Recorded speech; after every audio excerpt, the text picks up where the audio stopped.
It was about 5 or 6 weeks ago that Victoria spoke to a group of 600 people at a Rotary Club, and she's going to be giving the same speech to us today. And I saw it, I think a week or so after it hit the web, it started going around, and so I quickly got on the phone and talked with her dad Zane and invited them here. And so we have a very special treat. So Victoria, come on up, do your thing.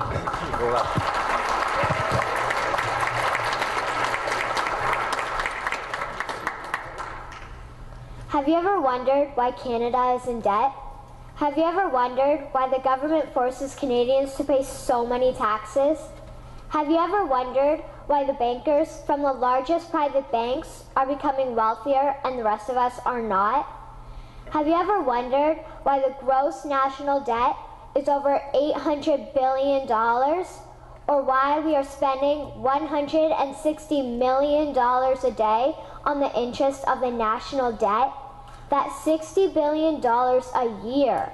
Have you ever wondered who receives the $60 billion? What I have discovered is the banks and the government have colluded to financially enslave the people of Canada.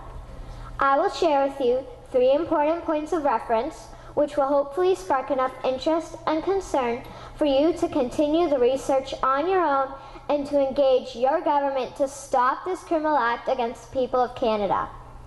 First, we will briefly examine the Bank of Canada. Second, we will see how our banking system works today. And lastly, I will offer a viable solution that we can petition our government to implement. A very little known figure in Canadian history is J.L. Graham McGeer.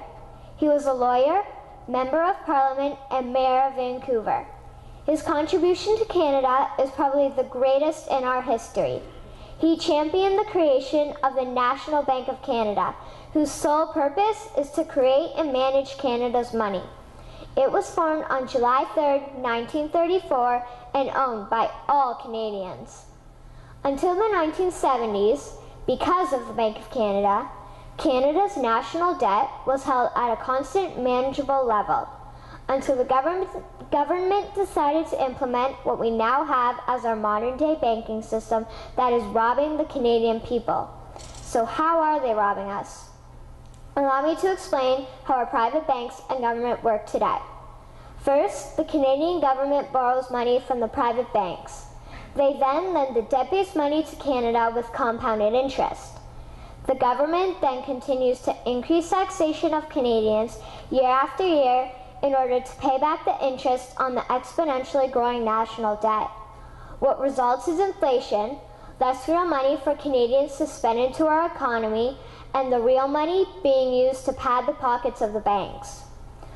Also, the government gave the banks the ability to loan out money that doesn't exist in the form of loans. When a bank gives you a mortgage, which literally means a death pledge, or a loan, they don't actually give you money. They click a key on a computer and generate the fake money out of thin air. They don't actually have it in their bank vaults. Presently, the banks only have $4 billion on reserve, but they have loaned out over $1.5 trillion. To quote Graham Towers, each and every time a bank makes a loan, a new bank credit is created. New deposits, brand new money. Broadly speaking, all new money comes out of a bank in the form of loans. As loans are debt, then under the present system, all money is debt. What I find interesting is even Jesus, in Matthew 21, drove out the money changers in the temple because they were manipulating the currency to steal money from the people. The private banks are just like the money changers in Matthew 21. They are defrauding and robbing the people of Canada, thus their freedom, and they need to be stopped. How should the banking system work?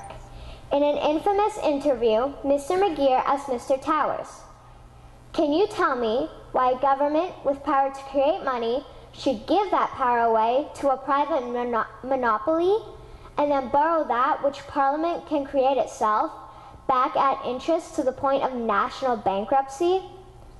Mr. Towers replied, "If Parliament wants to change the form of operating the banking system, then certainly that is within the powers of Parliament. In other words, if the Canadian government needs money, they can borrow it directly from the Bank of Canada. The people would then pay fair taxes to repay the Bank of Canada. This tax money would in turn get injected back into our economic infrastructure and the debt would be wiped out. Canadians would again prosper with real money as the foundation of our economic structure and not debt money. Regarding the debt money owed to the private banks, such as the Royal Bank, we would simply have the Bank of Canada print the money owing, hand it over to the private banks, and then clear the debt with the Bank of Canada. And yes, we have the power and lawful right to do so. In conclusion, it has become painfully obvious, even for me, a 12-year-old Canadian, that we are being defrauded and robbed by the banking system and a complicit government. What will we do to stop this crime? What will we do to ensure that the next generation will live free and clear of the debt-based economy that enslaves them to the banks? Margaret Mead said the following, and I hope that all of you remember this. Never doubt that a small group of people can change the world.